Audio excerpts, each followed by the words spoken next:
നമസ്കാരം പ്രിയപ്പെട്ടവരെ, ഒരു യൂട്യൂബ് ചാനൽ ആരംഭിക്കണമെന്ന് ഒത്തിരി നാളായി ആഗ്രഹിക്കുന്നു. പക്ഷെ അതെങ്ങനെ ആയിരിക്കണം, ഏത് രീതിയിലായിരിക്കണം, ഏത് വിഷയമായിരിക്കണം നമ്മൾ കൈകാര്യം ചെയ്യണമെന്ന് ഒരു തീരുമാനമായില്ല. അപ്പോഴാണ് മരണവുമായി മല്ലിട്ട് ജീവിതത്തിലേക്ക് തിരിച്ചു വന്നപ്പോൾ ഇനി പോകാൻ അധിക സമയമില്ലാത്ത ഈ കാലത്ത് എന്തെങ്കിലുമൊക്കെ ചെയ്ത് നമുക്കറിയാവുന്ന വിജ്ഞാനം, നമുക്കറിയാവുന്ന അറിവുകൾ മറ്റുള്ളവർക്ക് പകരുക എന്നുള്ളതാണ് ഞാനിതുകൊണ്ട് ഉദ്ദേശിക്കുന്നത്. ഈ യാത്രയിൽ എൻ്റെ ചിന്തകൾ, എൻ്റെ അറിവുകൾ അതുമാത്രമാണ് ഞാൻ പകരുന്നത്. ഞാൻ പൂർണ്ണനല്ല, അറിവുകൾ പരിമിതമാണ്. എങ്കിലും ഉള്ളത്ര കാലവും നമുക്ക് ആയിട്ട് കുറച്ച് സംവദിച്ച് മുന്നോട്ട് പോകാം എന്ന് ആഗ്രഹിക്കുന്നു.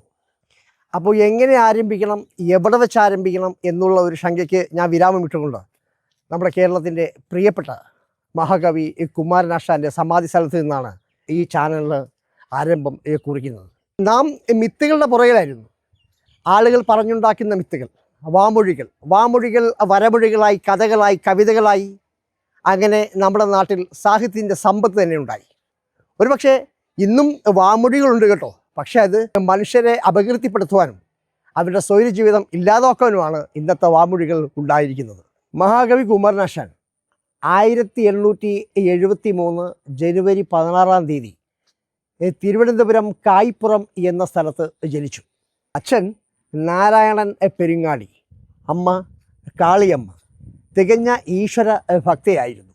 പുരാണ ഇതിഹാസങ്ങളിൽ അമ്മ കാളിയമ്മ ഭയങ്കര താല്പര്യമായിരുന്നു.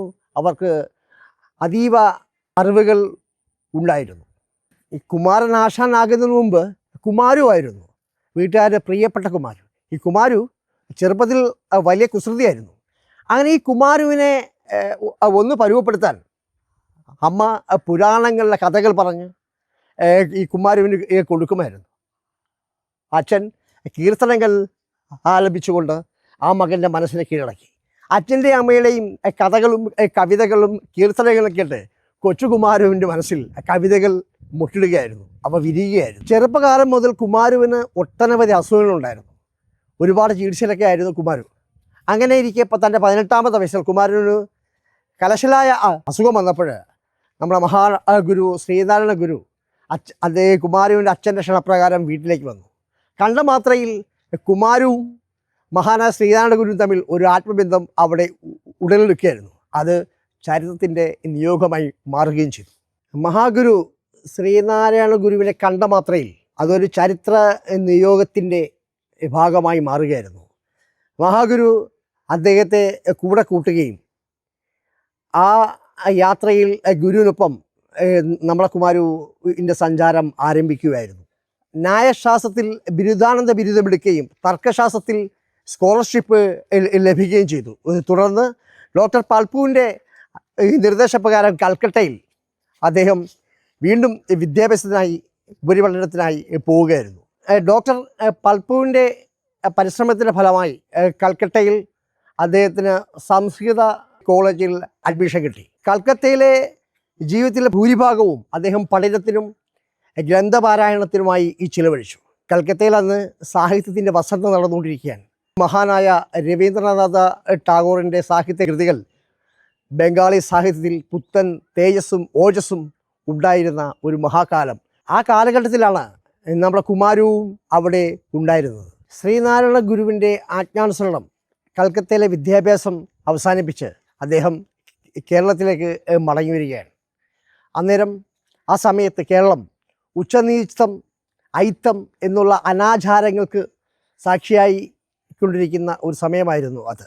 അന്നാണ് 1903 ജൂൺ മാസം കേരളത്തിലെ ഒരു മഹത്തായ പ്രസ്ഥാനത്തിന് ശ്രീനാരായണ ഗുരുവും ഡോക്ടർ പൽപുവും രൂപം നൽകി. അതാണ് SNDP യോഗം. SNDP യോഗത്തിൻ്റെ സെക്രട്ടറിയായി, ആദ്യ സെക്രട്ടറിയായി അദ്ദേഹം 16 വർഷം സേവനം അനുഷ്ഠിച്ചു. ആ സമയം അദ്ദേഹം ഇവിടുത്തെ പിന്നോക്ക സമുദായക്കാർക്കും കീഴ്ജാതിക്കാർക്കും വേണ്ടി ഒത്തിരിയേറെ സേവനങ്ങൾ ചെയ്തു. അതിൽ സാഹിത്യം കൊണ്ട് അദ്ദേഹം വാക്കുകളുടെ കൂരമ്പുകൾ ചെയ്തുകൊണ്ടിരുന്നു. അയിത്തം എന്ന അനാചാരത്തിനെതിരെ അദ്ദേഹത്തിൻ്റെ കവിതയിൽ ഒരു കഥാസന്ദർഭമുണ്ട്. കവിതയുടെ പേര് ചണ്ടാലഭിക്ഷുകി എന്നാണ്. ചണ്ടാലഭിക്ഷുകിൽ മാതങ്ങ എന്ന സ്ത്രീയിൽ നിന്നും കുടിവെള്ളം തേടുന്ന ബുദ്ധഭിക്ഷുവിൻ്റെ ഒരു കഥയുണ്ട്. കീഴ്ജാതിക്കാരിയായ മാതങ്കി തലച്ചുമടായി വെള്ളം കൊണ്ടുവരുമ്പോൾ വഴിയിലൂടെ നടന്നു വരുന്ന ബുദ്ധഭിക്ഷുവിനെ കണ്ട് മാതങ്കി സൈഡ് മാറി നിൽക്കുകയാണ്. ഉന്നത കുലജാതനായ അദ്ദേഹം വഴിമാറിപ്പോട്ടെ എന്ന്. പക്ഷേ ദാഹിച്ചു വരന്നു വന്ന ആ ബുദ്ധഭിക്ഷു മാതങ്കിയോട് ചോദിക്കുന്നുണ്ട് ഒരല്പം കുളിനീര്. അപ്പം വല്ലാതെ ഭയപ്പെട്ടു പോയ മാതങ്കി എന്ന കീഴ്ജാതിക്കാരി പറയുകയാണ്, അപ്പോൾ അങ്ങയുടെ ജാതി മറന്ന്, അങ്ങയുടെ കുലം മറന്ന് അങ്ങനോട് ദാഹനീര് ചോദിക്കുമ്പോൾ ഞാനൊരു കീഴ്ജാതിക്കാരിയാണ്. ആ ബോധ്യത്തിൽ ബുദ്ധഭിക്ഷു മാതങ്കിയെ തിരുത്തുകയാണ്. കുടിനീരിനും അയിത്തമോ. ശ്രീനാരായണ ഗുരു അവർക്ക് ഒരു അസുഖം ബാധിച്ച് കിടക്കുന്ന സമയത്താണ് വീണപൂവ് എന്ന കവിത, ഖണ്ഡകാവ്യം മഹാകവി ആരംഭിക്കുന്നത്.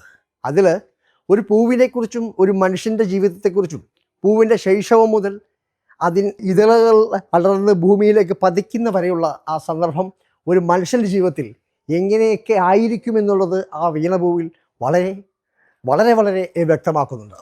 പറഞ്ഞു വരുമ്പോൾ നമ്മൾക്ക് കരുണയിലെ കഥാമുഹൂർത്തം കൂടെ ഒന്ന് പറഞ്ഞു പോകണം.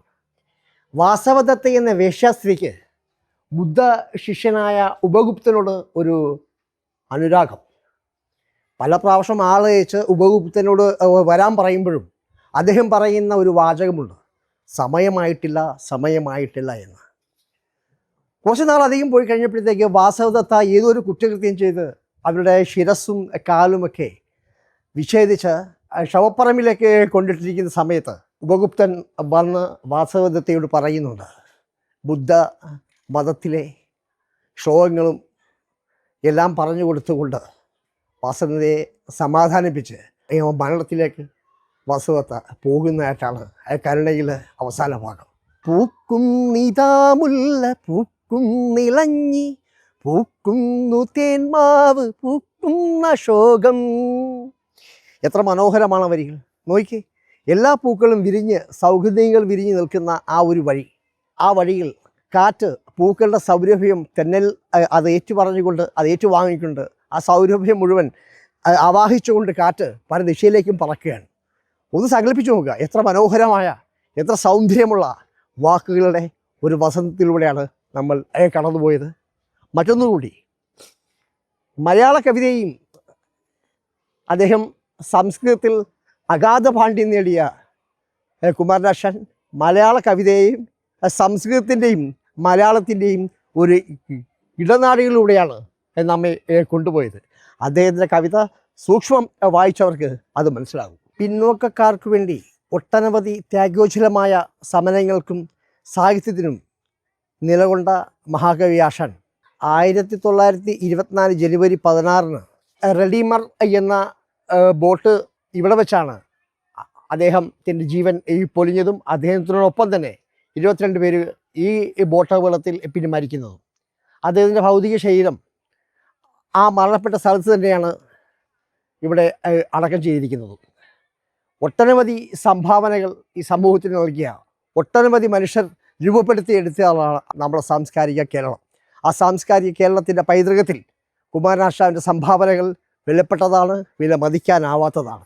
മാറ്റുവിൻ ചട്ടങ്ങളെ, അല്ലെങ്കിൽ നിങ്ങളെ ആ ചട്ടങ്ങൾ മാറ്റിമറിക്കും. ഒരു കാര്യം ഞാൻ വ്യക്തമായിട്ട് പറയാം, ഇന്നത്തെ യുവാക്കൾക്ക് ആവേശകരമായി വിളിക്കാൻ പറ്റിയൊരു മുദ്രാവാക്യമാണ് കാലങ്ങൾക്ക് മുമ്പ് അദ്ദേഹം എഴുതി വെച്ചത്, മാറ്റുവിൻ ചട്ടങ്ങളെ. ഒരു കാര്യം ഞാൻ വീണ്ടും പറയാം, നിങ്ങളെ മാറ്റിമറിക്കുന്നത് നിങ്ങൾക്ക് മാത്രമേ ആവൂ. നിങ്ങളെ മാറ്റിമറിക്കാൻ നിങ്ങൾക്ക് തന്നെ ആകുള്ളൂ. കാരണം ജീവിതം നിങ്ങളുടേതാണ്, ഈ ഭൂമി നിങ്ങളുടേതാണ്, ഈ കാലം നിങ്ങളുടേതാണ്. പുതിയ ചിന്തകളും പുതിയ ചിന്താധാരകളും എന്നും ഉണ്ടാകട്ടെ. എല്ലാവർക്കും നന്മകൾ നേർന്നുകൊണ്ട് ഹൃദയം കൊണ്ട് സലാം പറഞ്ഞുകൊണ്ട് വീണ്ടും കാണാം. AR നൗഷാദ്.